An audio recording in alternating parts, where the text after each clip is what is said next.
하나님의 평화가 여러분과 함께 하기를 주의 이름으로 축복합니다. 오늘은 더불어 세워가는 예수 공동체라는 제목으로 하나님의 말씀을 전하도록 하겠습니다. 앞뒤 좌우로 안녕하세요, 반갑습니다. 인사 나누시겠습니다. 온 교회 창립 기념일을 앞두고 우리 교회를 시작하면서 제시했던 4가지 핵심 가치에 대해서 저는 말씀을 전하고 있습니다.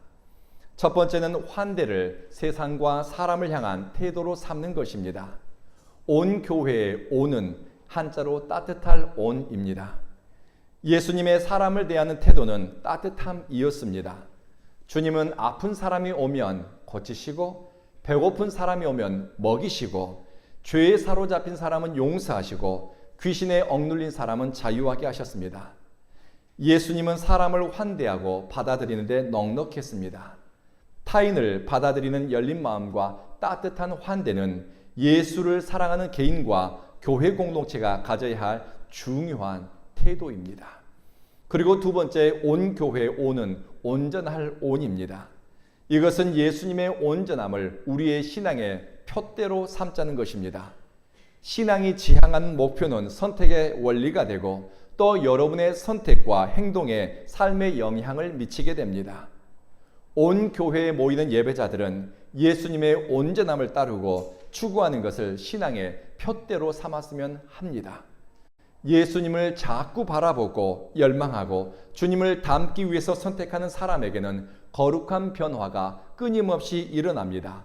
그리스도의 온전함이 이르는 변화가 여러분의 인상과 시선과 얼굴과 표정과 미소에 배어나게 됩니다. 그리고 세 번째는 더불어 함께 세워가는 예수 공동체입니다.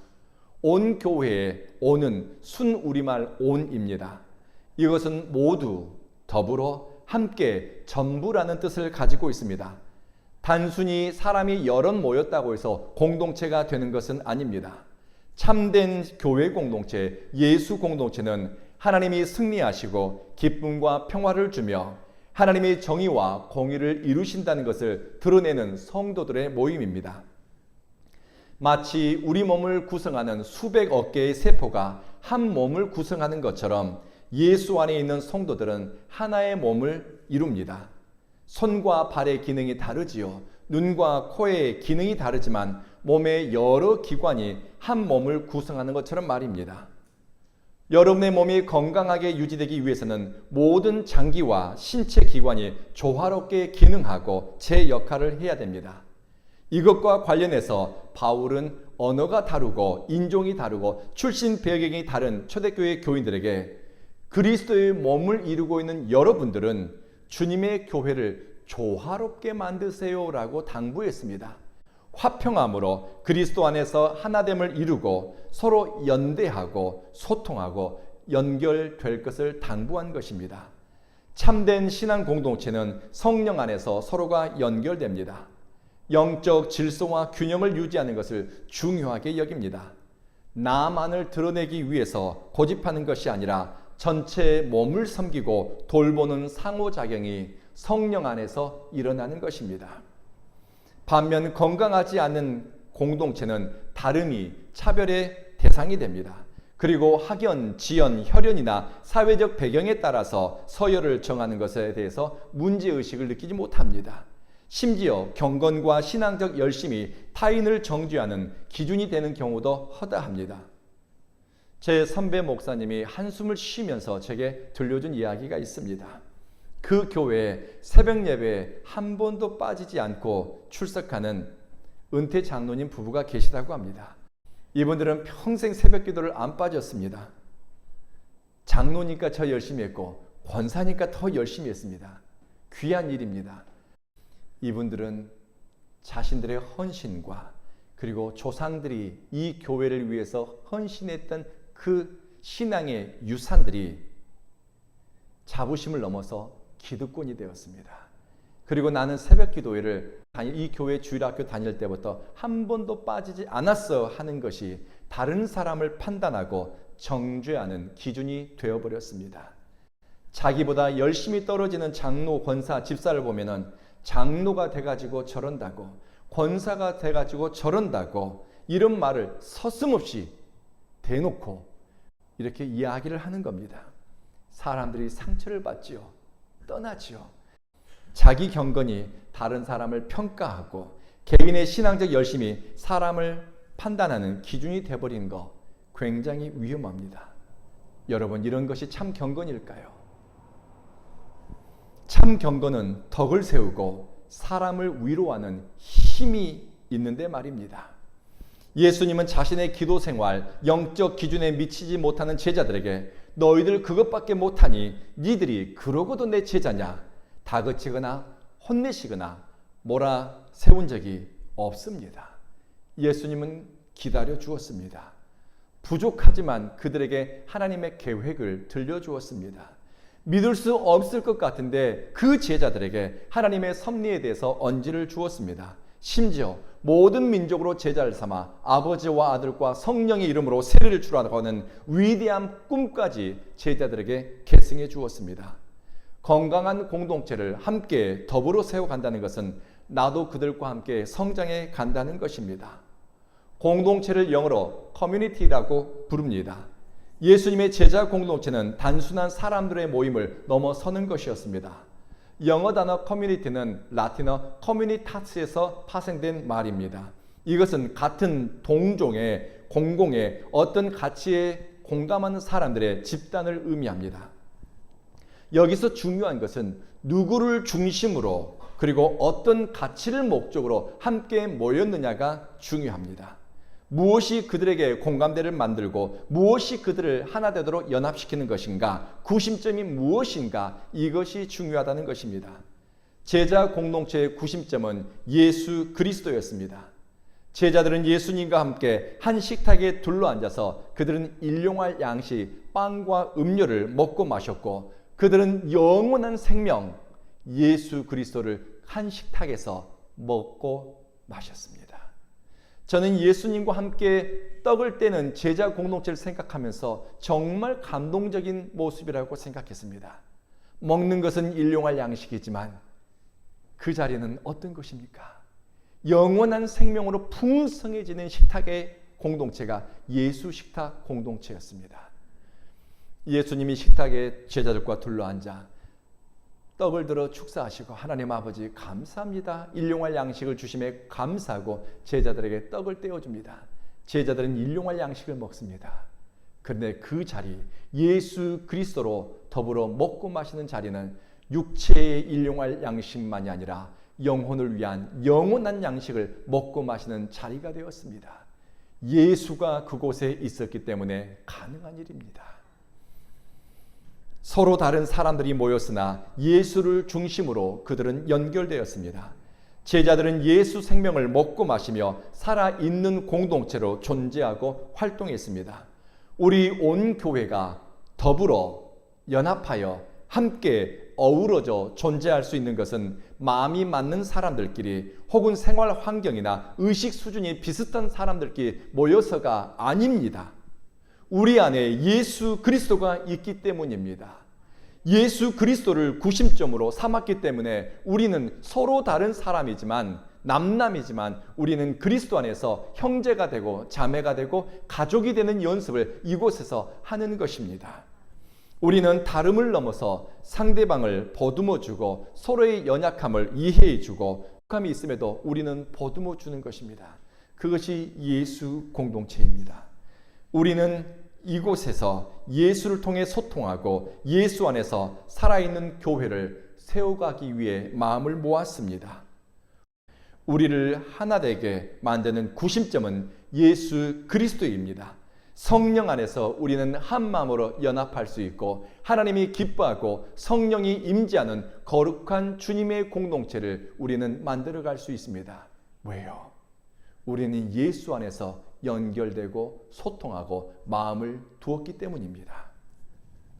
두 번째로 이렇게 건강하고 살아있는 교회 공동체를 통해서 얻게 되는 유익은 무엇일까요? 교회는 여흥과 유흥을 위한 것이 아닙니다. 내 만족, 사람들과 단순한 사귐에서 얻는 어떤 만족감이 아닙니다. 교회가 주는 유익은 생명을 풍성케 하고 여러분을 성장하도록 돕는 것입니다. 공동체로 사는 대표적인 생명체는 개미입니다. 계미는 홀로 존재하지 않고 군집 생활을 하며 여럿이 어울려 삽니다. 혼자 사는 계미, 혼자 존재하는 계미는요 6일을 살 수 있다고 합니다. 그러나 여럿이 군집 생활하는 계미는 66일을 산다고 합니다. 나 홀로 사는 계미는 6일이지만 같이 사는 계미는 66일이라는 것입니다. 함께 살다 보면 페로몬이라고 하는 물질을 방출합니다. 이 페로몬을 통해서 서로 소통하게 되고 이런 소통은 무려 10배 이상의 생명력을 강하게 한다는 것입니다. 우리가 같이 어울려서 더불어서 함께 서로를 바라보면서 연합하고 소통할 때 우리는 생명력이 풍성해지고 속 사람이 날마다 강건해질 수 있다는 것입니다. 여러분이 건강한 교회, 좋은 신앙 공동체의 일원이 된다는 것은 여러분의 심령의 부흥과 더불어서 내적 성장을 위한 터가 마련되었다는 것입니다.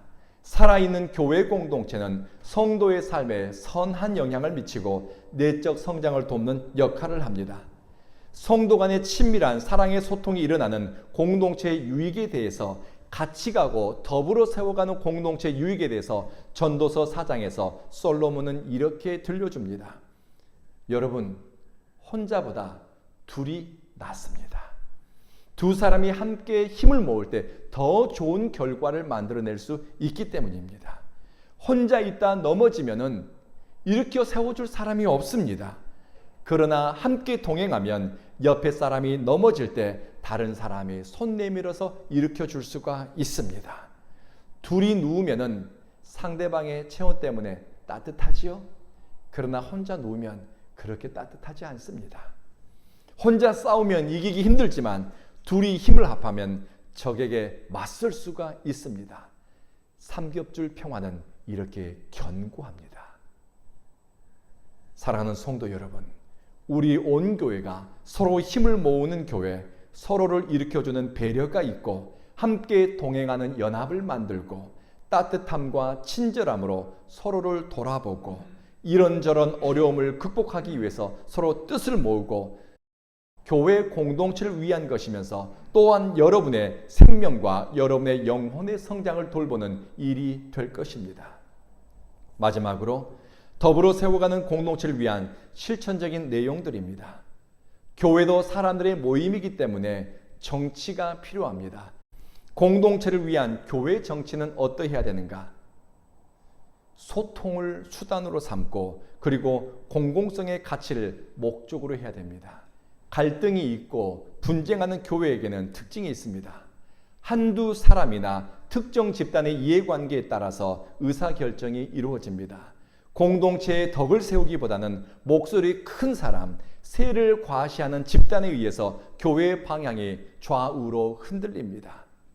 죽은 교회를 회부하라는 책에서 톰 레이너 박사는 죽은 교회 혹은 죽어가는 교회는 배타적이라고 합니다. 자기 중심적이라고 합니다. 그리고 변화를 그들은 거부한다고 합니다.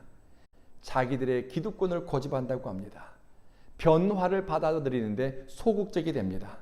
자신들이 변해야 된다는 것을 인정하지 못하는 교회는 100년, 200년의 역사를 가지고 있어도 교인 수는 줄고 영적으로 둔감해지고 가치와 비전을 잃어버리게 된다고 경고합니다. 그런 교회는 성숙이 아니라 쇠락해가고 무기력해집니다. 삶의 동기와 변화에 대한 열망이 없으니 새로움이 없고 단조롭습니다. 그들은 서로 눈치를 보거나 사람들의 평가에만 귀를 기울인다라고 합니다. 그래서 톰 레이너 박사는 이렇게 말합니다. 여러분의 교회가 변화하는 세상에서 건강한 성장을 이루고 싶습니까? 그렇다면 과거의 구성원들, 기득권을 주장하는 원주민들이 아니라 현재 이주해 오는 사람들이 누구인가? 그들을 살피세요. 그리고 그들이 우리 공동체에서 역할을 할 수 있도록 기회를 제공하고 그 사람들이 환영받고 있다는 것을 깨달을 수 있도록 또 기회를 제공하고 우리는 당신들과 같이 갈 마음의 준비가 되어 있습니다라고 하는 것을 보여주라고 합니다. 더불어 세워가는 교회 공동체를 위해서 염두에 둬야 할 것은 타인을 향한 열린 태도입니다. 바울은 빌립보 교회에게 이렇게 당부했습니다. 여러분은 다른 사람을 위해서 중보기도 하고 다른 사람을 돌보세요.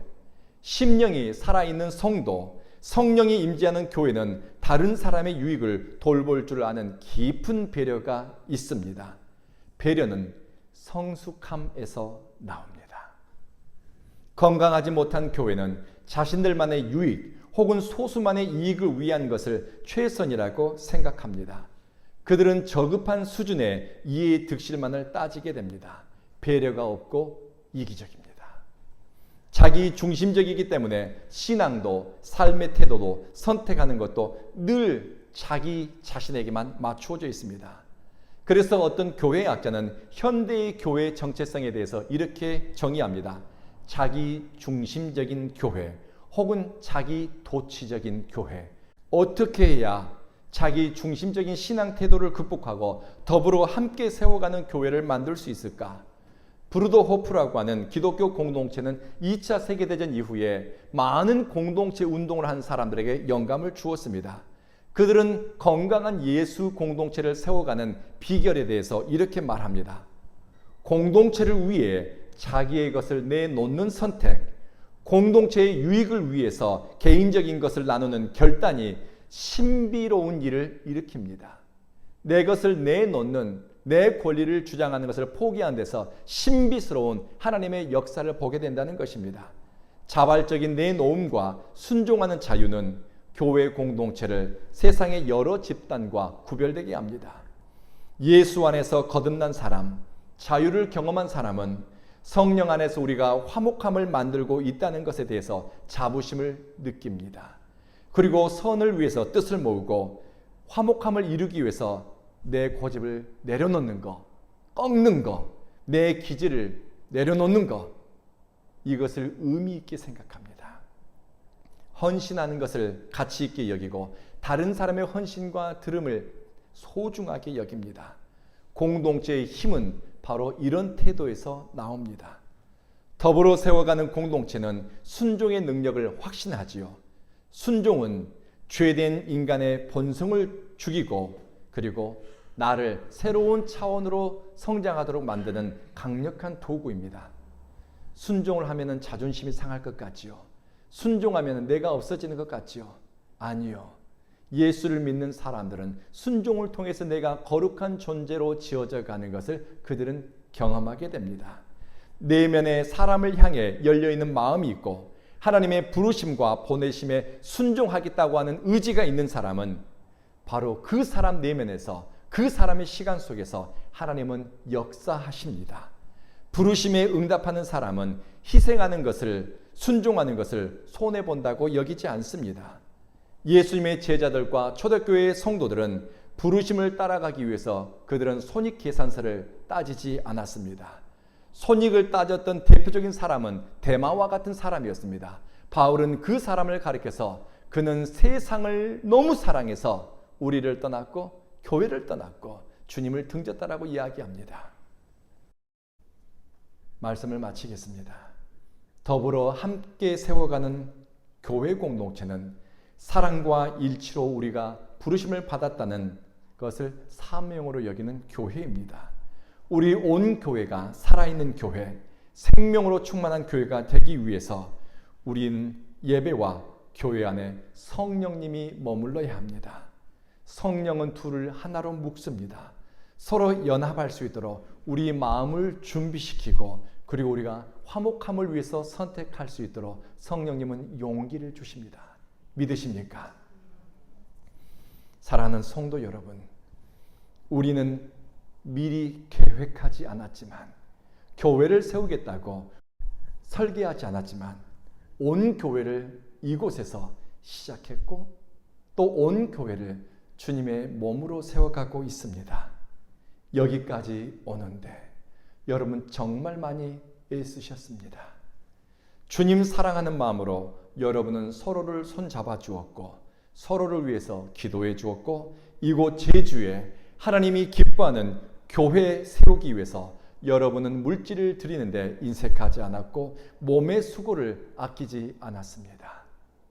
지난 시간 여러분들을 곁에서 지켜보면서 저는 여러분이 자랑스러웠고 여러분을 사랑합니다. 우리가 서로 함께 어우러져 더불어서 온 교회를 세워갈 때 우리는 하나의 교회를 세우는 것 같지만 실상은 여러분 안에 성령님이 임재하시는 거룩한 성전으로 여러분을 지어가고 있습니다. 이 놀라운 일이 지금 이곳에서 일어나고 있습니다. 기도하겠습니다.